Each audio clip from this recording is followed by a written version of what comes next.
itong party list representative na Zaldico. Unang paratang po sa atin, Ginoong Pangulo. May kaso daw po tayo sa Ombudsman. True or false? Ang sagot, false. Kasama din po ba ang kumpanya niya dito po sa kontrobersyal na DepEd laptop scam? Ang sagot po, true.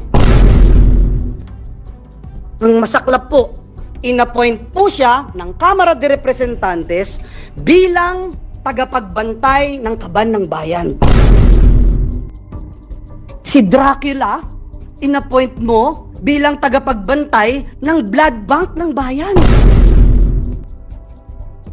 So sinabihan ko yung isang congressman, sabihan ninyo si Martin Romualdez na hindi pwede chap-chapin ang classroom construction na 5 billion.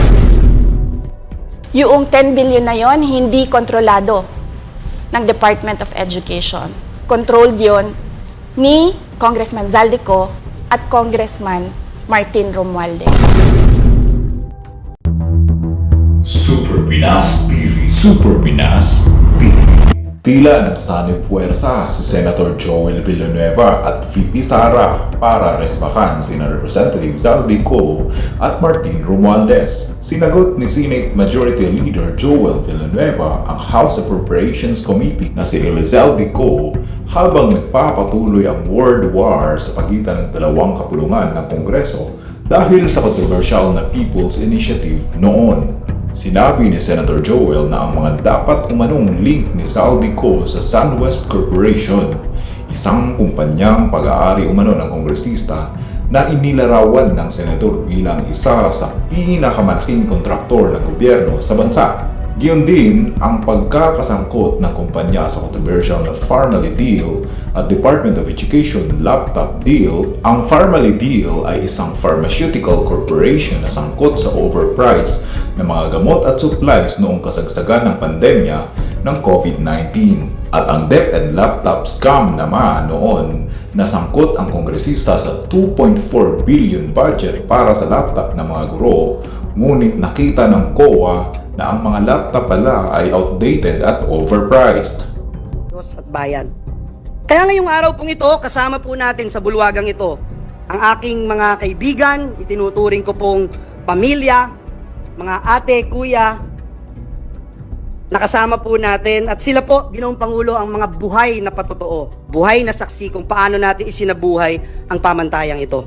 Ito rin po ang dahilan kung bakit tayo tumatayo ngayon sapagkat hindi lang po dinudungisan at niyuyurakan ang ating pangalan at pagkatao, kung hindi higit po sa lahat, ang institusyon na minamahal nating lahat, ang institusyon ng Senado ng Republika ng Pilipinas. Ginoong Pangulo, mayroon pong naninira, pilit na ibinabagsak, iniinsulto, at inaalipusta ang mga miyembro ng Senado, maging ang ating pinakamamahal na institusyon.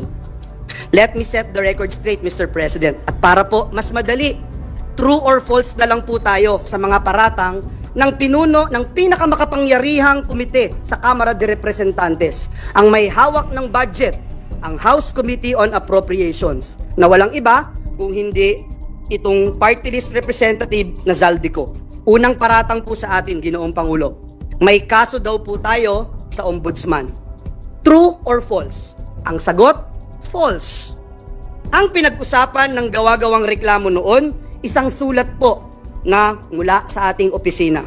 Ito pong gawa-gawang reklamo noon ay katawa-tawa sapagkat ang ginamit po, kung po pwede po nating ipakita, na font ay Comic Sans. Yan po ang ginamit na font, pang-comedy po.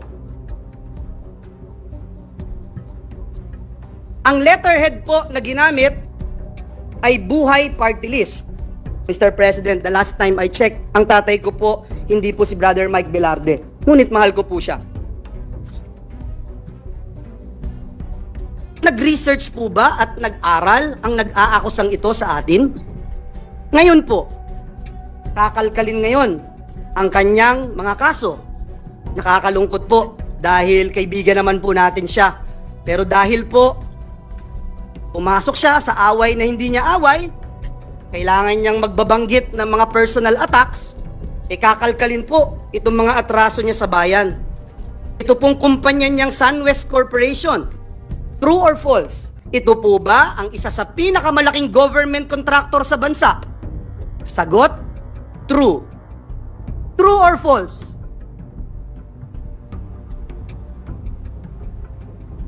Ang korporasyon po ba niyang SunWest Corporation ay kasama dito sa kontrobersyal na Parmalee case dito na inimbestigahan sa Senado na kasuhan ng Senado? The answer is true. Kasama din po ba ang kumpanya niya dito po sa kontrobersyal na DepEd laptop scam? Ang sagot po, true. Pinakakasuhan din po ng Senado ang kumpanyang ito. Napakadami pong BIR cases. Madali po maghanap, Mr. President. Madali po kuhanin ang panig ng mga taga-BIR. Kung ilang kaso mayroon ang kanyang mga korporasyon. Bukod po dito, yung reklamo po sa ombudsman ng anti-corruption group na ang pangalan Task Force Kasanag International, meron din pong 50 billion na kaso na kinakaharap ang taong ito. Mr. President, kung maglalabas po kayo ng baho, Mr. President, dapat naman siguro maligo ka muna. Ang masaklap po, Ginoong Pangulo, sa kabila po ng track record na ito ni Mr. Zaldico, ang masaklap po, inappoint po siya ng Kamara de Representantes bilang tagapagbantay ng kaban ng bayan. Si Dracula, inappoint mo bilang tagapagbantay ng blood bank ng bayan. Wow, Mr. President. Kailan sa kasaysayan ng bayan natin nangyari ang ganitong pagkakataon? Na isang big-time contractor ang hahawak sa kaban ng bayan. Only in the Philippines, Mr. President. At sa banat naman ni VP Sara ay patungkol sa chop-chop o over-budgeting ng 5 billion for construction of classrooms para sa mga mag-aaral ng bansa. Ngunit nung lumabas ang budget mula sa Kamara ay naging 15 billion na ito. At ang budget na ito ay hindi controlled ng Department of Education. Ito ay kontrolado ni Representative Zaldico na nasa Committee on Appropriations. Mantakin ninyo mga kasuper. Itong pahayag na ito na ibinabahagi natin sa inyo ay isang napakaseryosong usapin dahil hindi lang po ito thousands, hindi lang milyones, kundi bilyon-bilyong pondo ng bayan na galing sa mga buwis ng buong mamamayang Pilipino. Kaya kung ano man ang fabricated issue ng confidential fund na 75 million na pilit ibinabato kahit ito ay ongoing complying at for necessary documents at still ongoing investigation between the OVP and Commission on Audit. Ito ay hindi talaga nila pwedeng gamitin para pagtakpan ang bilyones na nasa kamay ng mga kongresistang ito. Noong una ay inaakala ng lahat na kaya nagbitiw si VP Sara as Secretary ng DepEd dahil hindi niya kayang dalhin ito. Ngunit hindi pala iyon ang tunay na dahilan, kundi kaya nagbitiw si Sara dahil sa mga korupsyon na nangyayari sa Kamara na pilit isinisisi sa kanya ang hindi paggawa ng mga classrooms. Si Sina Romualdez pala ang dahilan dahil may mga revision sa list of beneficiaries na nirereklamo palagi ng DPWH kaya naantala ang construction sa buong bansa. Hindi ako bratinela o spoiled brat. Ang budget ng Pilipinas ay hawak lang ng 2 tao. Ang budget ng Pilipinas ay hawak lang ng 2 tao. Hawak lang siya ni Congressman Zaldico at ni Congressman Martin Romualdez. Yan ang katotohanan. Halimbawa ko dito, medyo mahaba ito, kaya pagpasensyahan mo. Ang halimbawa ko dito, sa DepEd muna tayo. Sa Department of Education, noong taong 2023, merong 5 billion na inapprove para sa classroom construction. Nagulat ako kasi merong mga lumapit na miyembro ng House na humihingi. Hinihingi nila yung 5 billion, parte ng 5 billion na budget. Wala kasi akong experience sa ganyan. At saka ang pagkakaintindi ko, pag in-approve na yan ng Office of the President, ibibigay na yan, pagdediretso na yon sa approval at trabaho ng Department of Education sa construction ng mga classroom. Nagulat ako, may humingi. Magkano ba ang amin dyan? Magkano ba ang amin dyan? So sinabi ko, hindi pwede ito. Kasi, ang mangyayari nito, hindi magagawa ng Department of Education ang trabaho namin na mag-construct ng classroom ayon sa classroom backlog at sa prioritization base sa backlog at sa classroom construction. So sinabihan ko yung isang congressman, sabihan ninyo si Martin Romualdez na hindi pwede chap-chapin ang classroom construction na 5 billion. Kaya kung makikita ninyo sa budget proposal na approved ng Office of the President, 5 billion yon. Pero nung lumabas yung GAA o yung budget approved noong 2023, naging 15 billion siya. Dahil hindi nga ako pumayag na kunin yung 5 billion, dinagdagan nila ng 10 billion yung classroom construction ng Department of Education.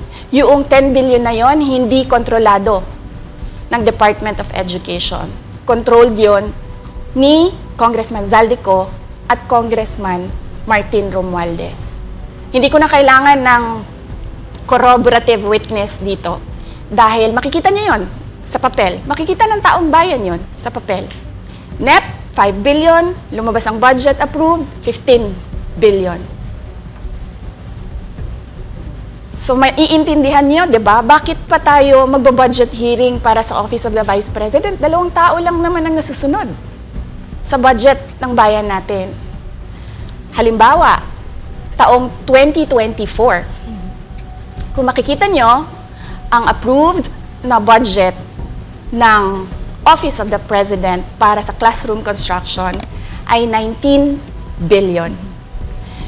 Noong lumabas na ang House version ng Appropriations Bill ay naging 24 billion ito.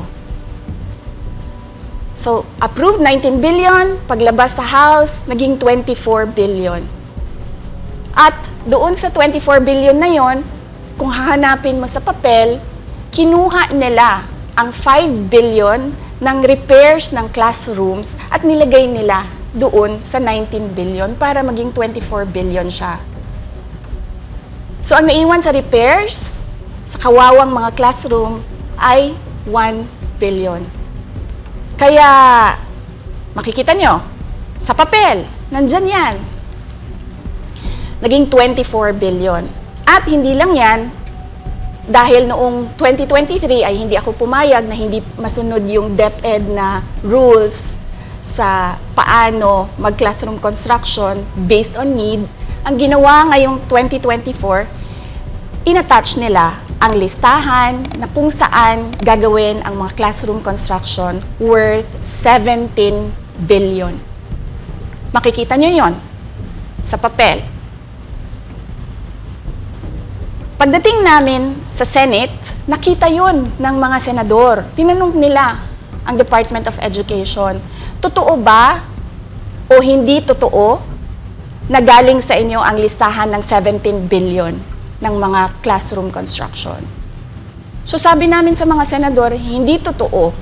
Hindi namin magagawa yung trabaho namin. Hindi natin masosolve ang classroom backlog kung ganito ang nangyayari. Pwede ba ninyo kaming tulungan? Yung mga senador naman, very helpful sila. Oo, tulungan namin kayo. Kaya nga, kung makikita ninyo sa interpellation ng isang senador doon sa budget hearing sa Senate, tinanong niya diretso, galing ba sa DepEd ang listahan ng 17 billion? Galing ba sa DepEd ang listahan na inattach doon sa House version? Sinabi namin hindi. Hindi galing sa amin yan. On record yon. Makikita nyo sa mga videos, balikan nyo yung mga videos. Makikita nyo. Yes, my concern, Madam Chair, Mr. President, under the GAB, I observed that there was an increase in the budget for the construction of new classrooms from 19.6 billion to 24.6 billion. However, this is my concern, which you mentioned earlier, that the repairs and rehabilitation of classrooms was decreased from 6.5 billion to 1.5 billion. I also have information, Madam Chair, Mr. President, that 24.6 billion allocated under the GAB, but only 9.8 billion from the allocation is left to the discretion of DepEd. Kaya hindi ko na kailangan ng witness kasi makikita nyo sa papel. Tapos dumating ang BICAM, walang nangyari dahil ang nasusunod doon ay si Congressman Zaldico at si Congressman Martin Romualdez. Kaya nandun pa rin naka-attach yung 17 billion na ginawang listahan ni Co at ni Romualdez. In fact, balik lang ako konti sa'yo ha. Kahit yung mga congressman, nakikita nila yung problema ng ginawa nila na pag-attach ng listahan sa budget. Kasi doon sa basic education hearing noong May 2024 ng House of Representatives, merong isang congressman nagreklamo, bakit ang tagal ng classroom construction? Bakit ang tagal? Eh sabi nung USEC ng DepEd, kasi may pabago-bago sa listahan ng DPWH dahil hindi kami ang gumawa ng listahan. Yeah, Mr. Chair, with respect to the 17 billion in Annex A of the GAA, we are not privy on how the school sites were chosen. So, be it as it may. How is it chosen? I'm not privy to that, Mr. Chair. When the GAP came out, there was a 14.7 billion Annex A. Then when the committee, the GAA came out, from 14.7 it became 17 billion. So we are not privy to how the list was generated. So dagdag ko lang yan doon sa confirmation na kinuha nila yung budget ng DepEd at isa yan sa mga rason kung bakit ako nag-resign sa Department of Education. Hindi na ako papayag na sa susunod na taon, ganyan pa rin ang gawin nila at ako yung mananagot sa ginagawa nila. Kaya yan yung sinasabi ko, bakit pa tayo mag-question and answer dito para atakihin nyo ako? Eh, ang masusunod lang naman sa budget, 2 tao lang.